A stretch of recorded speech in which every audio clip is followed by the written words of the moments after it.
All right, let's dive right in. We're about to explore a framework that completely redefines our understanding of time, of power, and even human potential.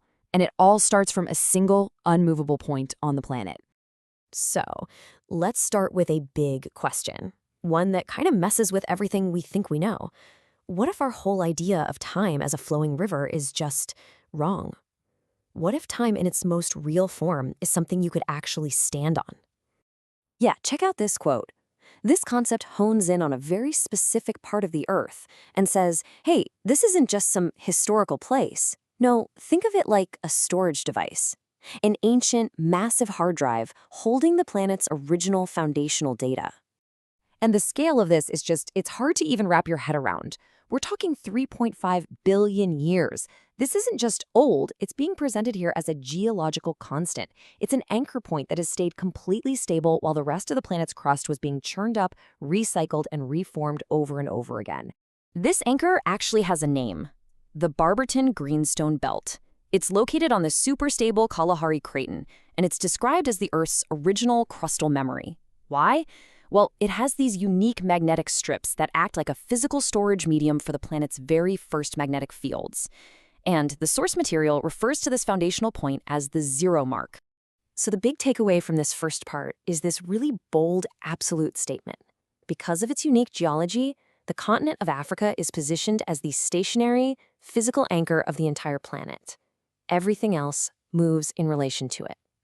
Now let's see how this rock-solid foundation connects to us, to the human dimension. Okay, so if the land is the hardware, the hard drive, right? Then what's the interface? I mean, how do you connect to this 3.5 billion-year-old system? Well, the source proposes a biological answer. To really get this, we first need to understand the idea of a superconductor. You know how a normal conductor, like a copper wire, has resistance? It loses energy as heat, so it's not perfectly efficient. A superconductor, on the other hand, has zero resistance. It allows for absolute, lossless, perfect efficiency in energy transfer. It's a perfect channel. And that brings us to the work of Sheikh Anta Diop. The argument here is that high concentrations of melanin allow the human body to function just like that perfect channel we were talking about, a biological superconductor operating with nearly perfect efficiency. So here's how this is said to work. Melanin doesn't just block sunlight. It actually absorbs all kinds of electromagnetic radiation and converts it into usable energy. But the theory goes way deeper. It suggests that melanin also acts as the physical hardware for archetypes deep within our psyche. And this creates a direct link, a real interface, between our inner world and the planet's foundational charge. So, we've got the geological hard drive and the biological interface. What about the software? What's the operating system that runs on this really unique hardware? Well, the source points to ancient artifacts like the Ishango Bone. Its notches aren't just random scratches. They actually represent prime numbers and show a clear pattern of mathematical doubling.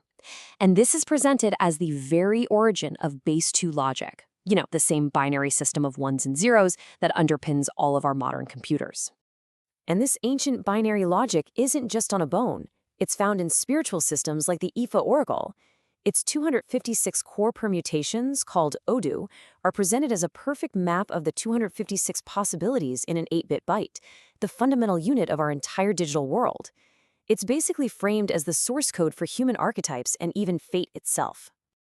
So if we follow this idea that these ancient systems are the actual source code for modern digital life, then the conclusion this framework draws is huge. The true sovereign isn't just someone who's good at using the system. The true sovereign is the owner of the original logic itself. We've covered the hardware, the interface, and the code. But how is sovereignty actually expressed in this system? For this, the source material uses a really powerful metaphor from the natural world, the lion. A lion's roar isn't just about sound traveling through the air. The most powerful part, according to this view, is its infrasonic frequency, down around 18 hertz. This low-frequency wave literally travels through the ground itself. It's not just a warning, it's a seismic claim on territory. It actually shakes the land. So the key here is that the lion doesn't have to chase power. It doesn't need to constantly patrol its whole territory. Instead, it establishes its sovereignty by resonating its presence from a central point. It's the frequency of being the sovereign, not doing the work of one. Power is just naturally attracted to its center of gravity. So, we have the geological ground, the biological interface, the original code, and the frequency of power. This last section brings it all together in what the source calls a kairos moment, which is a Greek term meaning that perfect, supreme, opportune moment for a big activation. And this activation is framed as a kind of developmental cycle. Ages 1 to 7 represent a period of incubation, a hero's journey. But the source specifically points to the year 2026 as age 8, like the infinity symbol, and says this is the moment the cycle completes, activating a fully integrated sovereign power. Now, the source material links this activation to a very specific and maybe a little jarring number, $50 million. So what does this actually mean in this framework? Well, this is where we have to totally reframe how we think about wealth. That 50 million isn't presented as some financial goal you chase. Instead, it's described as the atmospheric pressure that is just naturally generated when all the pieces we've talked about are finally connected. It's the environmental effect of closing the circuit between the geology, the biology, and the original code. The system is now complete. That connection to the 3.5 billion-year-old anchor is established. According to this framework, the rightful sovereign has returned to their seat of power, not by conquest, but by completing an internal cosmological circuit. And so we end with these three powerful words that sum up the whole process. Grounded in the geological truth of the zero mark. Sealed with the circuit complete and no more energy leaks. And finally, sovereign, resonating power from a foundation that simply cannot be shaken. A pretty fascinating system that redefines the very bedrock of power itself.